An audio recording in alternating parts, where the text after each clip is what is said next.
এক অসহায় মা 250 গ্রাম মুগের ডাল নিচ্ছে, মসুরির ডাল।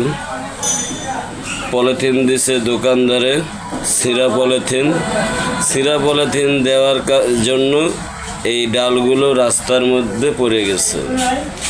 এখন এই বৃদ্ধ মা তার দোকানদারের কাছে গেছে, পলিথিন সিরা কেন দিল, এটাই তার অপরাধ। হয় ডাল দিব আর না এগুলোর ডালের দাম দিবে। এখন আপনাদের কাছে জানতে চাই বিচার কি হবে। আপনাদের কাছে বিচারে কি রায় পাইতে পারি একটু জানাবেন কমেন্টে। অনেকগুলো ডাল, 250 গ্রাম ডাল এক অসহায় গরিব মার ডালগুলো যে পড়ে গেল, এখন ডালের কি হবে?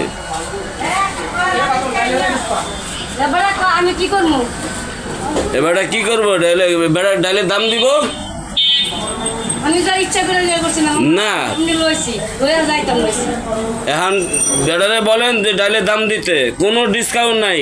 বেড়া সিরা পলিথিন দিল কেন গিয়া বলেন।